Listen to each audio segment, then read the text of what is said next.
Բարև բարեկամներ, օրախնդրի այսօրվա թեման հիվանդանոցային այցելություններն են։ Այս առումով դժգույ են երկուստեք, այսինքն եւ բուժվող հիվանդը եւ նրան այցելող հարազատները։ Բուժ հիմնարկների ղեկավարությունը որքան էլ ձգտում է առավելության հասնել այս առումով, այդուհանդերձ դժգոհություններ կան ու կլինեն։ Մեր նկարնող խումբը այժմ մոր եւ մանկան առողջության պահպանման կենտրոնում է եւ իմ զրուցակիցը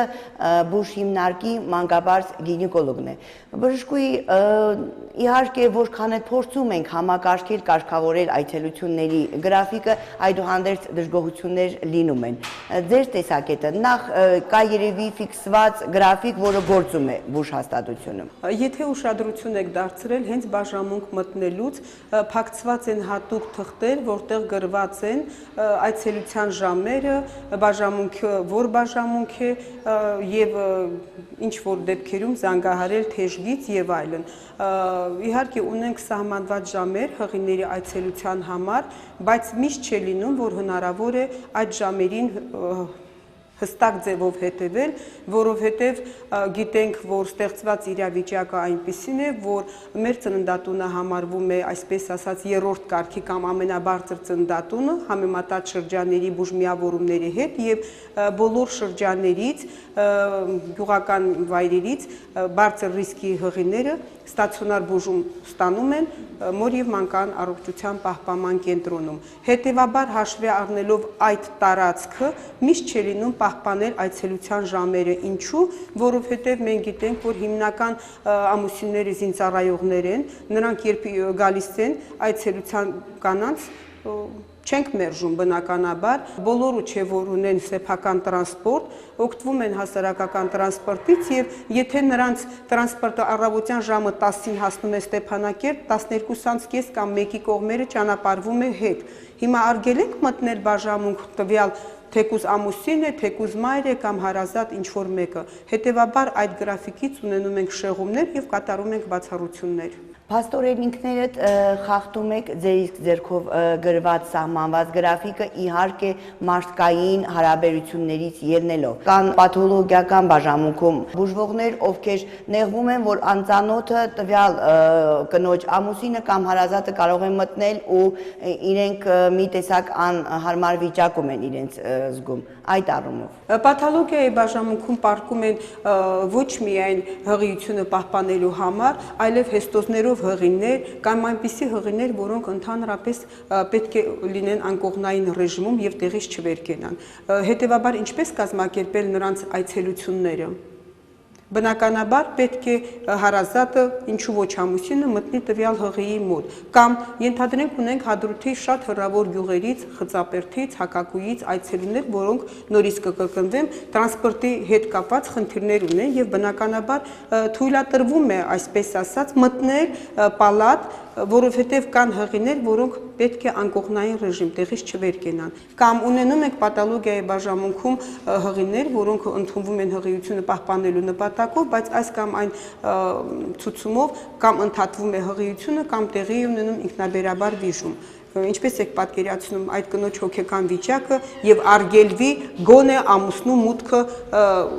տվյալ հիվանդասենյակ գտնվի որպեսզի իր կնոջ կողքին կամ մայրը մտնի իր աղջկա ձեռքը բռնի։ Զուտ մարդկային վերաբերմունքից ելնելով կկրկնվեմ, կատարում ենք բացառություններ։ Ծննդաբերական բաժանմունքը դա համարվում է փակ բաժանմունք, այսինքն ծննդաբերը ընդունվում է ընդունարան, ծնարան, ծննդաբերում է հետծնդյան բաժանմունք։ Հետծնդյան բաժանմունքում ծննդկանները կարողանում են հատուկ սենյակում այցելություններ ունենան հարազատների հետ, իսկ ծննդաբերական բաժանմունքի ծնարանները դրանք համարվում են փակ բաժանմունքներ եւ այդտեղ ոչ մեկը չի մտնում։ Այս առումով ինչ տեսակետ ունեն հենց պաթոլոգիական բաժանմունքում բուժվող մեր կանայք։ Բարև ձեզ։ Ուրեմն մեզ հետաքրքրում է դուք պաթոլոգիական բաժանմունքում եք, երևի արդեն օրեր է այստեղ բուժում եք ստանում, կա սահմանված գրաֆիկ բուժ հաստատության համար այցելությունների, բայց բժիշկները մարդկայնորեն խախտում են այդ գրաֆիկը ելնելով այն հանգամանքից, որ ձեր հարազատները կարողանան հեռավոր գյուղերից գալ ու ձեզ տեսնել։ Դուք ինչ տեսակետ ունեք։ Ես քաղաքից եմ, ես երբ ուզում եմ ամուսինս գալիս բարեկամներն են գալիս, բայց կան այ մեր աղջիկներից հեռու տեղերից են գալիս։ Բարձա ամեն րոպե, ամեն վայրկյան չեն կարողանալու իրանց տեսնեն, դրա համար խնդիր չկա, խնդիր չեմ տեսնում դա։ Համարենք սա արդեն մեր տունն է, 5-րդ օրն է ու հյուր են գալիս։ Չենք ընդունել մեր հյուրերին։ Ազատնես գիտեն որ ժամի պետք է գան, բայց եթե հանկարծ շտապ լինի, հա կարող է նեղվեմ, բայց եթե ամեն ինչ լավ է, ես կասեմ, որ չգան էլի, այդ ժամերին, որ հարմար չի լինում։ Ճիշտ է, հիմա պայմանները նեցա, որ ընդեղից ավտոբուսով են գալիս, կնեղվեմ, մարդիկ են ճանապարհ են կտրում այնտեղից մինչև ստեղ գալիս, որ մեզ տենան ու չթողեն, տենց էլ չի ճիշտ, բայց հիմա այդ դրությունն նեցա, որ վիրուսն է կա բան, կարող է վարակ բան լի, տենց բաներ լինի, բայց դե մեկը կնեղվեմ, որ չթողե տենամ հարազատներից։ Զիջումների են գնում զուտ մեր տեսակետից, որովհետև իհարկե այդքան ճանապարհ կտրելով գալիս այցելում են հիվանդին, մի պահ պատկերացրեք, որ չընդունել։ Դա իհարկե մեծ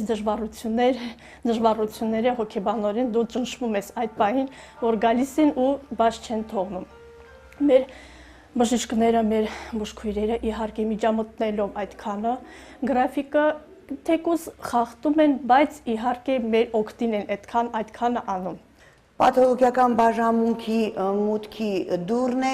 որի ապակիներին հստակ փակցված են եւ կարանտինի մասին գրությունը, որ կողմնակի անձանց մուտքը արգելվում է, եւ գրաֆիկը, թե երբ կարող են այցելել հղիներին այստեղ բուժվող, այդուհանդերձ այս գրությունները, այս գրաֆիկները խախտվում են բժիշկների կողմից, քանի որ գործում է մարդկային հարաբերությունների հանգամանքը։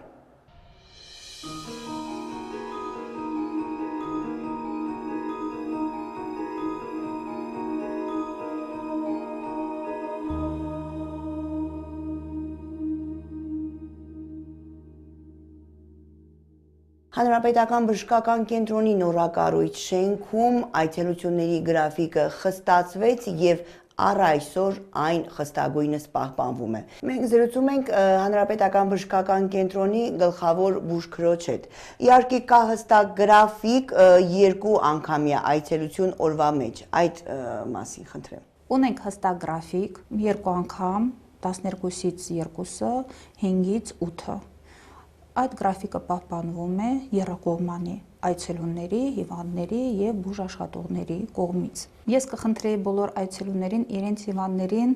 այցելեն մեկ-մեկ, ոչ թե ընտանիք հարդերձ, եւ կխնդրեի բոլորին իրենց ընտանիքներում կազմեն գրաֆիկ եւ առաջնորդվեն այդ գրաֆիկով։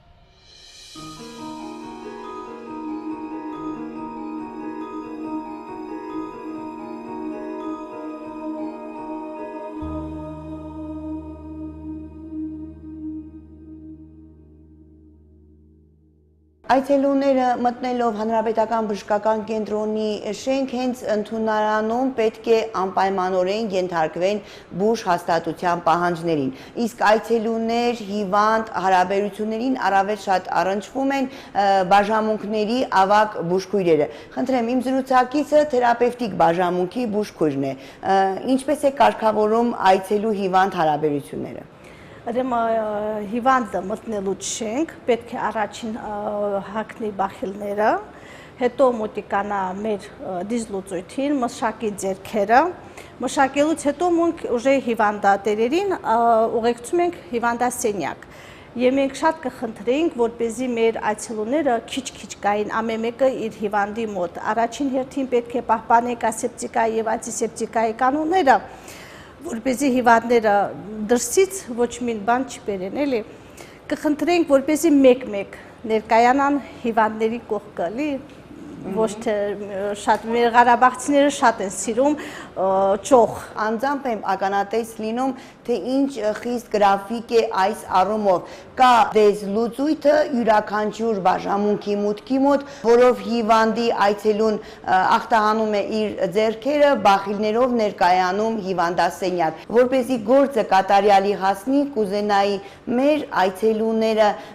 իրենց կրթեն, վերադաստիարակեն այն առումով, որ իրենց բուժվող հիվանդներին այցելեն մեկ-մեկ, թե չէ արցախցիները սիրում են ընտանյոք հանդերձ բարեկամներով, հարազատներով այցելել ու չմտածել, որ սա բուժ հաստատություն է եւ դրսի այցելուների համար մուտքը խիստ արգելված է։